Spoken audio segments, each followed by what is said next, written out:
Joining us now, News Nation contributor, veteran political media strategist Kurt Bardella here to break this all down for us. Kurt, good morning.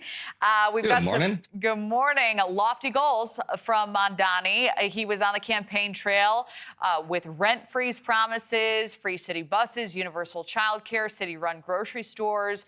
Mills talked about quite a few of these items, and they do require cooperation, a number of them from state lawmakers. So the big question now, will he be able to deliver once in office? What are your thoughts?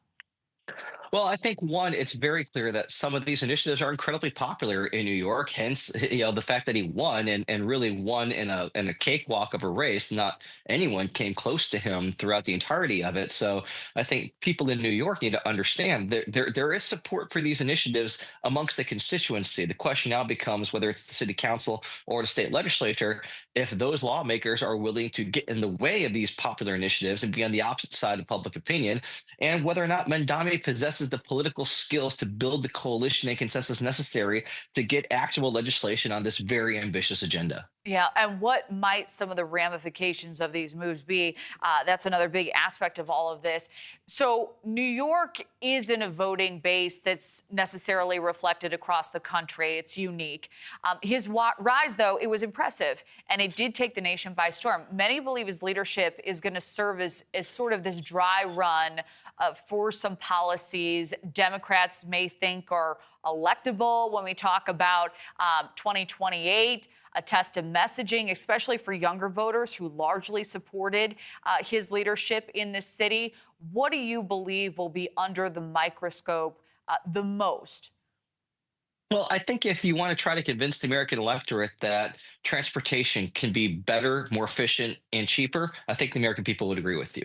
I think if you want to ask the American people if they think that childcare should be more accessible and more affordable, I think the majority of working families would certainly agree with that. I think if you were to ask the majority of the electorate if you think the rent is too high or your mortgage is too high and that it should be easier to access the American dream of owning a home, I think most Americans would agree, yeah, that's absolutely right. There's a reason why we have an affordability crisis in this country, and that's pretty much widespread accepted across every demographic, across every voting demographic.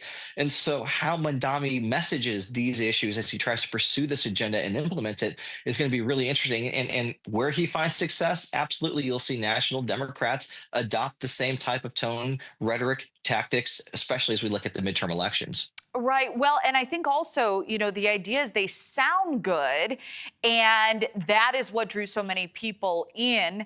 But at the same time, for the wealthy New Yorkers who are likely to be impacted by all of this, do you see perhaps an exodus from this state or any other ramifications that Republicans will point to and say, this is going to be ultimately a failure, or this isn't working out the way that New Yorkers were hoping?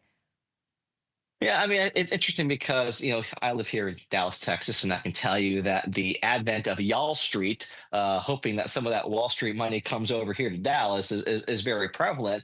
But I also, grew up in California. I remember hearing for years, oh, California taxes are rich so much, they're going to leave California in droves. They're going to go to other places like Texas. And what happens every time is, yeah, some people leave, some people stay. California still has the fifth or sixth largest economy in the world. They're doing just fine. I suspect that New York will still do just fine if they lose a couple billionaires. And in fact, if some billionaires leave, I don't think that necessarily hurts Democrats politically to say, yeah, we leveled the playing field and they took their ball and went somewhere else where they're not getting, the same type of benefit. It creates that us versus them class warfare populism that really is what propelled Bernie Sanders, to popularity in the Democratic Party and enjoying and occupying that space that he now has. What do you think will be the net effect on more moderate Democrats? People who are a little bit concerned about these ideas running in other races and how much the party commits to an agenda, a very aggressive agenda, as Mondani has laid out. I mean, I think every Democrat nationwide can say something along the lines of, hey, If you think that healthcare, the cost of housing, childcare, and everyday things is too high, vote for us, vote for Democrats. If you disagree with that and you think that billionaires need a more fair shake and should be paying less taxes, vote for the Republicans. What goes on in New York isn't necessarily the same thing that goes on in Michigan or Texas or Montana or Idaho.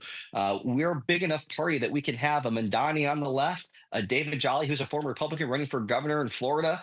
We can have a renter Democrat like James Tallarico, like here in Texas. We can have it all. The only party in America that just has one monolithic figure that you must adhere, fealty, and bend the knee to is Republican Party and Donald Trump. Hence, Marjorie Taylor Greene being run out of Congress and run out of the Republican Party.